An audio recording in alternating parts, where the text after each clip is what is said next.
Let's segue over to the fuckery that's going on at airports. Let's start at the Oh, gate and then let's uh-huh. end at the luggage carousel. The gate. Well, the gate is the pinnacle of the madness, because it starts, of course, through security when you first get there. And the people that are in line that don't understand that you can tag your luggage before you get up. You don't have to speak to a representative. You can literally tag your bag, and there's a bag drop off. So they don't know what line to be in to begin with. Okay, and it starts with entitlement. They see something where, I may not be diamond, but I once took a flight and my numbers don't match up. And there's always a story that goes along with it. Now, this is the average person.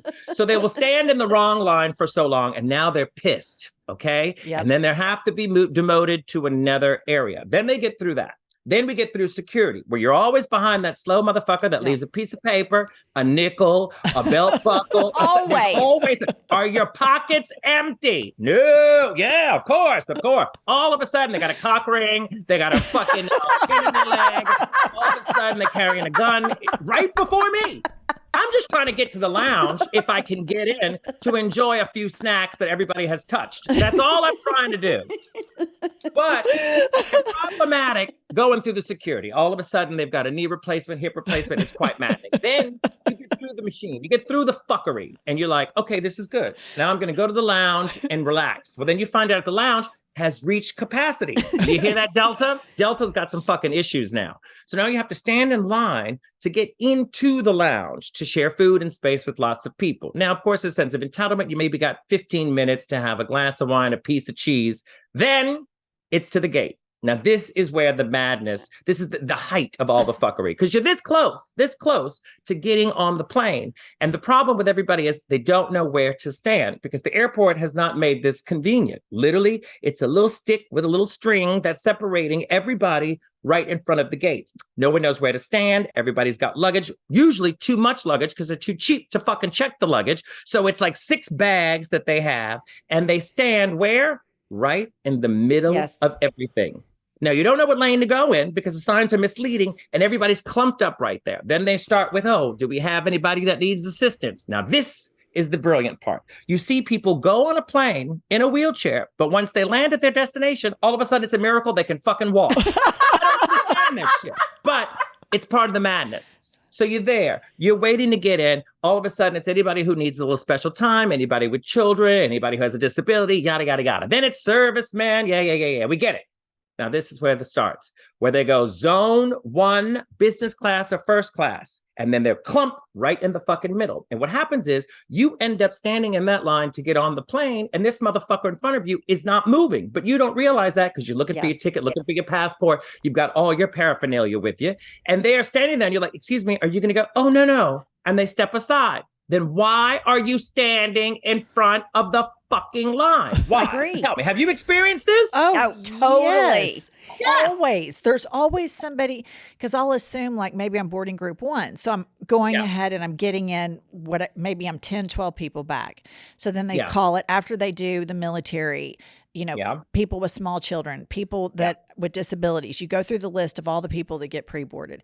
And then finally it's like group 1. So then I'm like kind of waiting around and I look at the 7 people standing in front of me and I'm like, sorry, are you group 1? Because they're not boarding. And they're like, oh no, I'm group 4. And I'm like, well, motherfucker, what the fuck are you doing here? Wait. Exactly. Sit in your seat until your group is called, because otherwise we're all in a big clump, just like you said.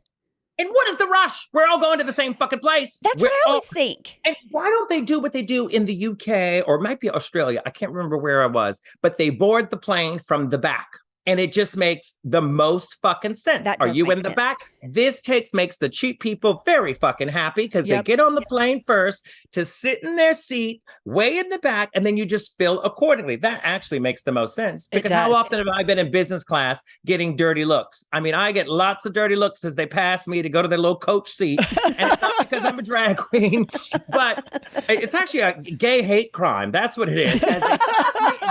Like, how did she afford this seat? But it really just bothers me that this is airport etiquette. It just makes all the sense in the world, And then if you can't lift the bag to get it into the overhead compartment, you shouldn't be traveling with it, bitch. You shouldn't be traveling with it because everybody has issues trying to get the bag in there as though they've never experienced that before, you know? No, like they don't realize how small those little compartments are.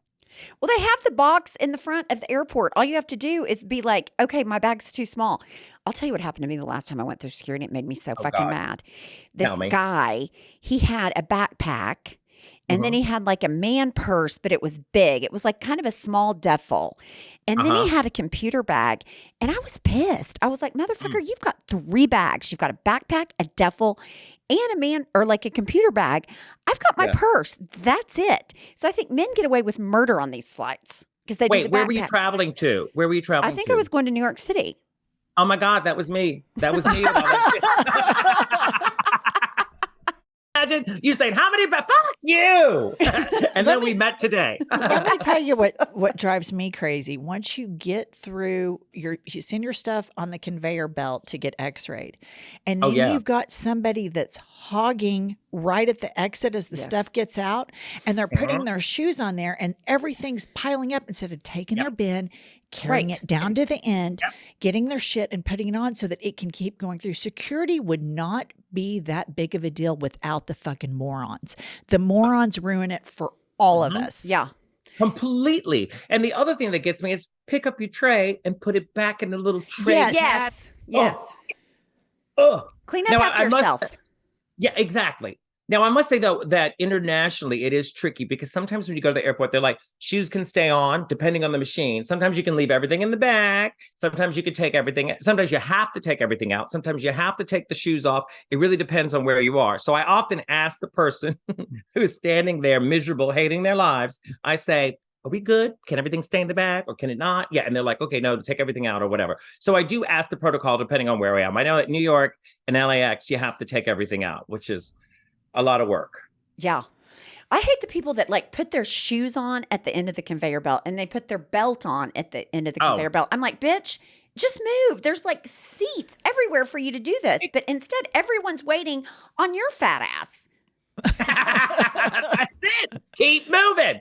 That's why they need the belt. Tiny waist, big ass. Yeah, I get it.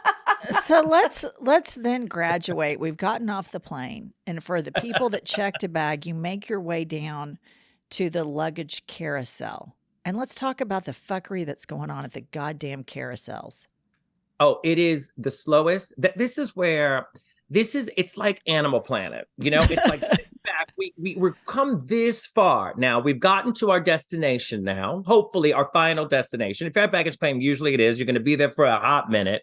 Everybody's waiting for the bags. Now, in some airports, they have a little line that they put around the baggage little trolley, and they'll say, do not pass this line. Well, everybody gets clusterfucky right up on top of it. And then my favorite is they try to look at the little slats on the actual machine to see which direction the luggage is going to go. Have you noticed that? Yes. That it's like, all right, I think it's going to be this one, or I think it's going to go this way. So they all pile up. Then the luggage starts and it goes in the opposite direction. And they run like flies on shit to get to that one spot. And you're in the back. I'm waiting now. I knew you're going to be shocked by this, but I travel with a few bags because drag is a bit much. Okay. Right. And I'm waiting for my bags, but I'm not going to clusterfuck stand to the front. I'm waiting back. And now there's no space. It's like the iron wall to get my bags in the front because these fucking people are waiting for their tiny little bag, which upsets me tremendously because I'm thinking, just step back.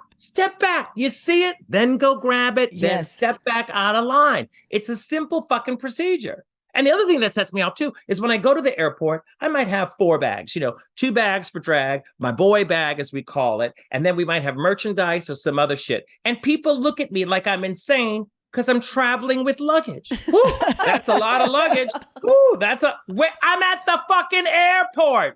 Like if I was going through a hospital with all of these suitcases, then you could go, something's up. That's a lot of luggage. But I'm at where else do you bring luggage but to a fucking airport?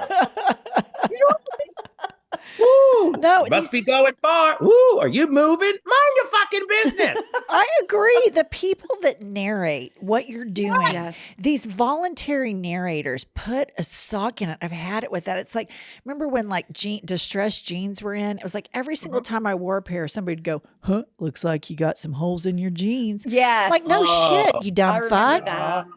Yeah, that's it. And I think that if this is why I'm considering a private jet, just because it would make my life a lot easier, you know? It was. And then I can go to different airports and leave Post-it notes and give my reviews. But Exactly.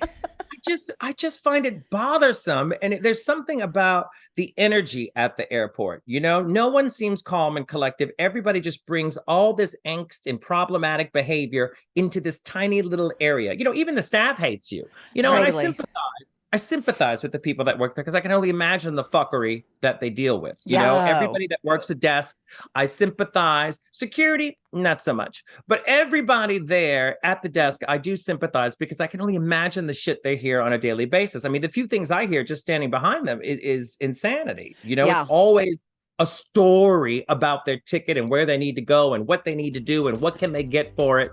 You know, it's like when a plane's canceled and they're fighting. What are you going to do? What are you